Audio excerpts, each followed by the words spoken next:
যেন স্বচ্ছ এবং পরিষ্কার থাকে, পবিত্র থাকে। আমরা কলুষ মুক্ত আমাদের জবান যেন রাখতে পারি। সেজন্য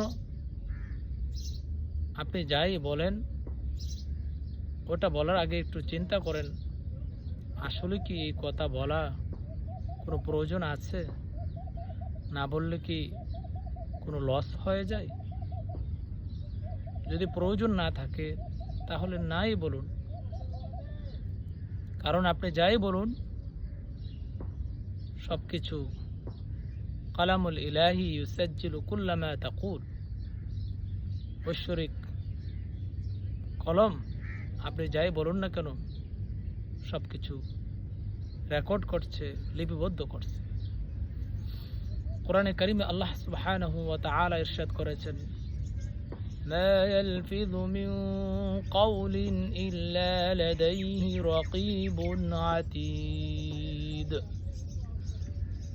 আর সে যাই উচ্চারণ করে না কেন, যাই বলে না কেন, তার কাছে একজন পর্যবেক্ষণকারী রয়েছে।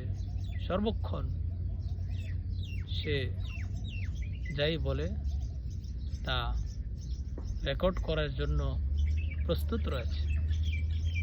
সুতরাং আমরা যা বলি সব কিছু কলমুল ইলাহি, আল্লাহর সেই কলম সর্বদা ইউসাজ্জিলু, ওটা রেকর্ড করে এবং লিপিবদ্ধ করে। অন্য আয়াত আল্লাহ সুবহানাহু ওয়া তাআলা বলেছেন, আম ইয়াহসাবুনা আন্না লা নাসমাউ সিররাহুম ওয়া নাজওয়াহুম বালা ওয়া রুসুলুনা লাদাইহিম ইয়াকতুবুন। তারা কি মনে করে তাদের গোপন কথা, গোপন বিষয় এবং গোপন পরামর্শ আমি শুনি না? হ্যাঁ, আমি তা শুনি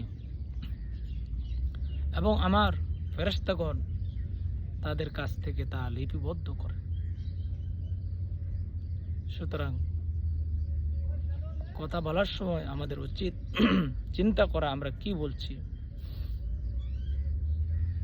অন্য হাদিসে নবী করিম সাল্লাল্লাহু আলাইহি ওয়াসাল্লাম বলেছেন, ইন্নাল আবদা লা ইয়াতাকাল্লামু বিল কালিমাহ মিন রিদওয়ানিল্লাহ লা ইউলকি লাহা বালান يرفع الله بها في الجنة وإن العبد لا يتكلم بالكلمة لا يلقي لها بالا من سخط الله